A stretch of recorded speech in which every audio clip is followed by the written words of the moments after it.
Cabin mate 24 hours study hall and work space mobile app download చేసుకుని ఇప్పుడే మీ cabin book చేసుకోండి. ఇప్పుడు నాగేశ్వరరావు గారు అన్నారు కాబట్టి ఆయనతో యాక్సెస్ ఉంది కాబట్టి ఆయన చనిపోయే ముందు కూడా మీరు అక్కడే ఉన్నారని విన్నాను నేను. చనిపోయే ముందు నేను వెళ్ళలేదండి. ఆ. నాకు చూడాలనిపించలేదు ఆయన. అలా అసలు ఎలా ఉన్నారు అప్పుడు ఆయన? ఆయన వీల్ చైర్ మీద నాకు చూడాలనిపించలేదు ఆయన. ఓకే. నేను వెళ్ళలేదు. అంటే లాస్ట్ డేస్ నేను 1 or 2 months నేను వెళ్ళలేదు. అంతకుముందు వీల్ చైర్ లో ఉన్నారా? అంతే ఇంట్లో ఆయన నడిచేవాడు కాదు కదా, అక్కడి నుంచి వీల్ చైర్లో కూర్చొని వెళ్ళేవాడు. ఆ. వీల్ చైర్లో చూశాను, ఒకటి 2 స్టిల్స్ చూశాను ఆయన. నేను నా వల్ల కాలేదు ఆయన, ఎందుకంటే ఆయనతో నాకు ఎంత కొన్ని డికేడ్స్ అనుభవంతో అది నాకు. ఈజ్ మై ఒక విధంగా చెప్పాలంటే నా ఇండస్ట్రీలో ఆయన ఫ్రెండ్, ఫిలాసఫర్ అండ్ గైడ్ నాకు. ఓకే. నాకు ఇండస్ట్రీలో ఆయనకు చెప్పకుండా నేను ఏ పని చేయలేదు. నేను ఏ పని చేసినా ఆయనతో మాట్లాడి ఆయన అడ్వైస్ తీసుకొని, అంటే ఒక ఫాదర్లీ ఫిగర్లా ఉండేవాడు నాకు ఆయన. మరి ఏ రోజున ఆయన బ్యానర్లో ఇక్కడ ఒక వేషం అడగలేదు నేను. ఆయన బ్యానర్లో ఇంతవరకు నేను యాక్ట్ చేయలేదు. ఆయనతో బయట బ్యానర్స్లో యాక్ట్ చేశాను. సూత్రధారులు యాక్ట్ చేశాను, తర్వాత తీర్పు యాక్ట్ చేశాను, 4-5 సినిమాలు యాక్ట్ చేశాను ఆయనతో. సినిమాలు నేను సీరియల్ ప్రొడ్యూస్ చేసి నా సీరియల్ ఆయన యాక్ట్ చేశాను నా కోసం. సో ఇదంతా ఉంది. ఆయన బ్యానర్లో ఇవాళ వరకు యాక్ట్ చేయలేదు అన్నపూర్ణలో. అంత పెద్ద స్టార్ హీరో సీరియల్స్ చేసి దాన్ని బ్రేక్ చేసింది ఆయనే కదా. ఆయన మట్టి మనిషిలో మట్టి మనిషి. అవును. నలుగురం యునైటెడ్ ఫ్రెండ్స్ అని పెట్టి చేస్తే నీకోసం చేస్తా ఆయన అందరికి చెప్పేవాడు. మీరే ప్రొడ్యూసర్ దానికి? నేను, ప్రదీప్, కాదంబరి, అచ్యుత్, నలుగురు. ఓకే, నలుగురు. సార్ ఏమైపోయారు సార్ అచ్యుత్ గారు ఫ్యామిలీ? చాలా మందితో నేను మాట్లాడాను, ప్రదీప్ గారితో మాట్లాడదామని ట్రై చేశాను. వాళ్ళ ఫ్యామిలీ ఏమైపోయింది, బయటికి రావట్లేదు అసలుకి. ఎక్కడ ఉంటున్నారు వాళ్ళు ఇప్పుడు? వాళ్ళు అక్కడే, ఆయన అచ్యుత్ ఉన్న ఫ్లాట్ అతనిదే కదా, సొంత ఫ్లాటే కదా. ఓకే. అశోక్ నగర్ లో, చిక్కడపల్లిలో అక్కడే ఉంటున్నారు. ఓకే. అవి ఉంటున్నారు. ఆ అమ్మాయికి ఇక్కడ చిత్రపూర్లో కూడా ఏదో అలాట్ అయింది, బహుశా షిఫ్ట్ అవుతారు, మరి అక్కడే ఉంటారు. పిల్లలు హ్యాపీగా ఉన్నారా? ఇద్దరు కదా. హ్యాపీ అన్నారు. ఏంటి సార్ ఆయన చనిపోవడానికి మెయిన్ రీజన్? రకరకాల కారణాలు వినిపించాయి. ఏ కారణం లేదు, ఇవన్నీ తప్పు. Pure heart attack. అంత చిన్న ఏజ్ లో. అతను ఎక్కువగా తినేవాడండి, అతి తిండి మనిషి, బాగా ఇష్టం అతనికి తిండి. ఓకే. అంత కొలెస్ట్రాల్ ఏదో వచ్చేసింది. తర్వాత ఈ కూల్ డ్రింక్స్ బాగా తాగేవాడు, ఈ కోక్ తాగేవాడు, చాలా డీప్ ఫ్రీజ్ కోక్ తాగేవాడు బాగా రెగ్యులర్గా. దాన్ని నాకు తెలిసి ఒక 1.5 లీటర్ 2 లీటర్స్ తాగేవాడు రోజు. ఓకే. తాగి ఇది మొత్తం లోపలంతా చెడింది అతనికి. చెక్ చేసుకున్నా, చాలా సన్నగా కనపడతారు మళ్ళీ. పోయే ముందు రోజే అది బయటపడింది, అల్సర్స్ అయినాయి. ఓకే.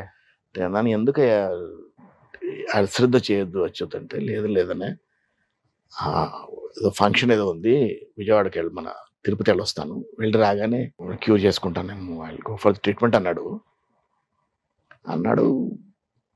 అంతే, ఆ రోజే పోయాడు. నెక్స్ట్ డే పోయాడు. ఎంత అందంగా ఉంటారు ఆ రోజు. నాకు మట్టి మనిషి ఆ రోజు షెడ్యూల్ స్టార్ట్. ఆ సీరియల్ అప్పుడే చనిపోయింది, రన్నింగ్లో పోయాడు. ఓకే. మధ్యలోనే పోయాడు. ఎంత ఉంటుంది సార్ ఏజ్ చనిపోయినప్పుడు? 40 ఉంటాడు. 40 ఉంటాయి అంతే. 40 చేంజ్. చిన్న ఏజ్.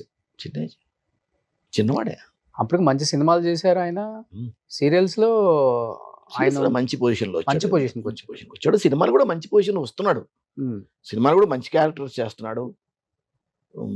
మన ఆల్రెడీ సినిమాలకు రన్కి వచ్చేసాడు అతను. ఆల్రెడీ మంచి సినిమా, మంచి క్యారెక్టర్ చేశాడు కదా. తమ్ముడు చేశాడు. అవును.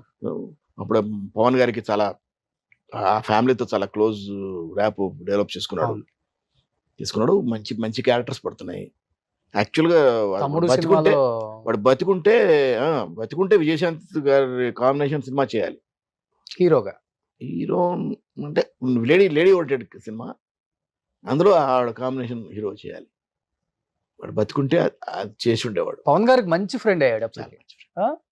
తమ్ముడు బ్రదర్ రోల్ చేశారు కదా. చేశాడు. చాలా చాలా మంచి ర్యాప్ పెంచుకున్నాడు. చాలా చాలా క్లోజ్ గా ఉండేవాడు ఫ్యామిలీతో, వాళ్ళ ఫ్యామిలీతో. సో కృష్ణ గారితో ఎలా ఉండేది?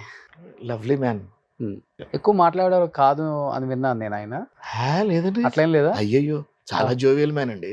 సెట్లో కూర్చుంటే అసలు చిన్నపిల్లలా మాట్లాడతాడు ఆయన. చాలా చాలా open minded, very lovely, lovable personality. Sobhan Babu గారు? శోభన్ గారితో నేను ఫస్ట్ సినిమా చేశానండి. ఒక్క సినిమానే చేశాను ఆయనతో నేను. ఆయన కూడా చాలా బాగా మాడతారు. అప్పుడు ఆర్టిస్టులకు అసలు భేషజాలు లేవు సార్.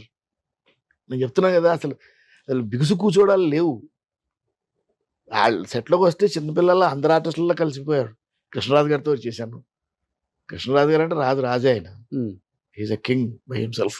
సో ఆ తరం చేశారు, నెక్స్ట్ తరం కూడా చేశారు. చేశాను. బాలకృష్ణ, చిరంజీవి, నాగార్జున, వెంకటేష్. ఈ తరం కూడా చేస్తున్నారు. వాళ్ళకి వీళ్ళకి మధ్య డిఫరెన్స్ ఏం కనిపించింది మీకు? వాళ్ళు అలాగే ఉన్నారు సార్. ఆ 2 తరాలు అలాగే ఒకలాగే ఉన్నాయి. ఈ తరమే మారింది. ఆ 2 తరాలు అలాగే ఉన్నాయి. ఒకలాగే ఉన్నారు. ఒకలాగే ఉన్నాయి. ఎందుకంటే వాళ్ళు ఆ తరాన్ని కూడా చూసి వచ్చారు. ఫాలో అయ్యారు.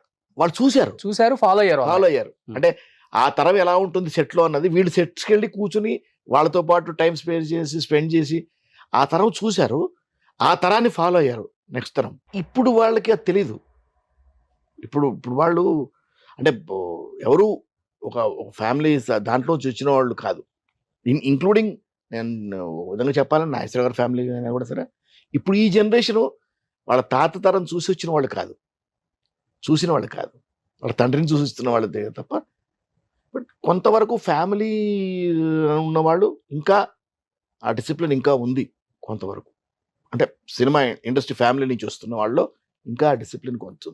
కొత్తగా వచ్చిన వాళ్ళు అంటే అఫ్ కోర్స్ అది ఎవరి పర్సనల్ చాయిసెస్ అవి. అదేమన్నంటే టెక్నాలజీ మారిందండి అంటారు. టెక్నాలజీ మారింది కానీ మనుషులు ఎందుకు తెలిసి కెమెరా మారింది అంతే. బట్ మీరు ఇన్ని సినిమాలు తీశారు కాబట్టి మీకు లైఫ్ టర్నింగ్ పాయింట్ అనిపించిన సినిమా, ఇంకా వెనక్కి తిరిగి చూసుకోలేదు అనుకున్న సినిమా అంటే ఏమని చెప్తారు? సినిమాలు చాలా చేశానండి. అంటే వెనక్కి తిరిగి చూసుకునే సినిమా అన్నది ఇంకెంతవరకు ఏం లేదు కదా. ఆ టైంలో కూడా ఆ టైంలో చాలా చేశారు, చాలా ఉన్నాయి. సూత్రధారులు ఉంది, ఇరుగులు పొరుగులు ఉంది, అప్పుడు చాలా ఉన్నాయి. అప్పుడు ఉన్నాయి బాగా. ఆ తర్వాత కోటనాక్ష సినిమాలు ఉన్నాయి. 20వ శతాబ్దం గారి సినిమాలు అన్నిట్లో ఉంటారు కదా. సినిమాలు అన్ని చేశాను దాదాపు.